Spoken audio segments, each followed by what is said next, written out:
तो आज हम देखने वाले हैं कंडक्टिंग सिस्टम ऑफ हार्ट। ठीक है, तो कंडक्टिंग सिस्टम ऑफ हार्ट जो है, इसमें सबसे पहला पॉइंट है ह्यूमन हार्ट जो है वो मायोजेनिक हार्ट होता है। ठीक, मतलब ह्यूमन हार्ट जो है वो मायोजेनिक हार्ट है। मायोजेनिक का मतलब क्या हुआ कि जो हार्ट बीट है, हार्ट बीट के लिए जो इम्पल्स डेवलप होगा वो अंदर हार्ट के अंदर ही डेवलप होगा। ठीक है, हार्ट के अंदर ही, हार्ट की जो कार्डियक मसल है उसी में इम्पल्स डेवलप होगा। वैसे ही एक तरह का हार्ट होता है न्यूरोजेनिक।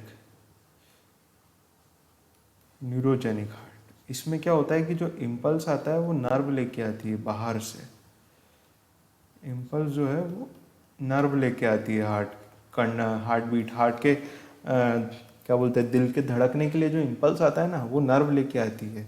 तो वो नर्व जो लेके आती है वो न्यूरोजेनिक है, और ये मायोजेनिक है। ये हार्ट खुद ही अपना इम्पल्स जनरेट करता है अपने आप को धड़काने के लिए।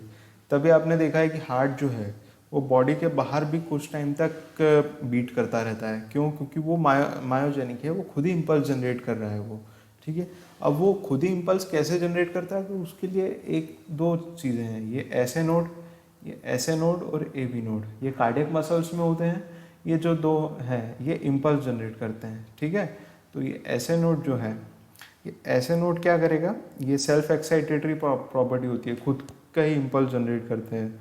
ठीक, ये एस ए नोड के इम्पल्स जनरेशन मतलब 72 पर मिनट, बीट्स पर मिनट, 72 पर मिनट के हिसाब से इम्पल्स जनरेट करता है। मतलब 1 मिनट में 72 बार इम्पल्स जनरेट करता है। वहीं एवी नोड जो है 1 मिनट में 40 बार इम्पल्स जनरेट करता है। ठीक है, तो ये कंडक्शन है। तो वैसे ऐसे नोड ज़्यादा बार इम्पल्स जनरेट कर रहे हैं तो हाँ, उसकी चलेगी यहाँ पे। ठीक है, मेन चीज़ तो ये है। तो ऐसे नोड की चलती है। अब हम देखते हैं कंडक्शन कैसे होता है ऐसे नोड से। ऐसे नोड कहाँ पे? ऐसे नोड की लोकेशन है राइट एट्रियम में। अब भाई राइट एट्रियम से पूरा हार्ट के नीचे तक पूरा कंडक्शन जाना और उसको कॉन्ट्रैक्शन के लिए कहना, ये कैसे होता है? तो ये देखते हैं। राइट एट्रियम में अपर राइट कॉर्नर पे हमको ऐसे नोड मिलेगा, वहाँ से एवी नोड पे जाएंगे। ठीक है, ये ऐसे नोड है अपर राइट कॉर्नर पे। यहाँ से एवी नोड पे आए इंटरनोडल फाइबर्स के थ्रू। ठीक, एवी नोड पे आ गया, ये सेप्टम के पास एवी नोड है राइट एट्रियम में। यहाँ से बंडल ऑफ हिस जो है इंटरवेंट्रिकुलर सेप्टम में रहेगा। ये यहाँ अब तक कंडक्शन आ गया, फिर राइट और लेफ्ट पे बढ़ जाएगा, फिर ये पुरकिंजे फाइबर्स में बढ़ जाएगा जो कि हमारे हार्ट की वॉल्स में चले जाएंगे। ठीक, तो पूरे हार्ट में कंडक्शन पहुँच गया इसके ज़रिए। ठीक, तो ये कंडक्शन पाथवे हो गया हार्ट का। और कंडक्शन पाथवे के बाद ऐसे नोड को हम बोलते हैं पेस मेकर, क्योंकि इसी के जो इम्पल्स जनरेशन की बीट्स है उसके हिसाब से हार्ट बीट करता है 72 बीट्स पर मिनट पे। और एवी नोड जो है पेस सेटर है। ये पेस सेटर इसलिए बोलते हैं कि यहाँ से जो बीट आती है उसको ये रेगुलेट करता है थोड़ा सा। ठीक है, लेकिन इसका इतना रोल नहीं हो पाता क्योंकि ऐसे नोड अपनी बीट इंडिविजुअली जनरेट कर रहा होता है, और वो 72 बीट्स पर मिनट वो बहुत ज़्यादा है वैसे भी एवी नोड से। ठीक है, और एक पॉइंट है कि एट्रिया जो है वो वेंट्रिकल से पहले कॉन्ट्रैक्ट कर जाता है। क्यों, आपको समझ में अब आ रहा होगा, क्योंकि यहाँ पे कंडक्शन पहले आ गया है।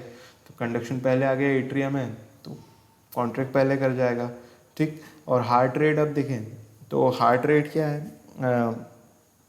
Heart rate 72 beats per minute adult में नॉर्मल है, 72 बीट्स। और न्यूबॉर्न में जो है, न्यूबॉर्न में ये 120 टू 140 पर मिनट होगी। ठीक है, ये हार्ट रेट हो जाएगी हमारी। और इसके बाद हार्ट रेट के बाद एक हार्ट बीट बोलते हैं। हार्ट बीट को एपेक्स बीट भी कहते हैं। क्या बोला? Apex beat. ठीक है, तो ये हो गया हमारा conduction system, conducting system of heart. ठीक है, ह्यूमन हार्ट का कंडक्टिंग सिस्टम। पढ़ते रहिए नीट के लिए और हमें सब्सक्राइब करिए ताकि आगे भी आपको ऐसी नॉलेज वाली वीडियो मिलती रहे। Thank you very much.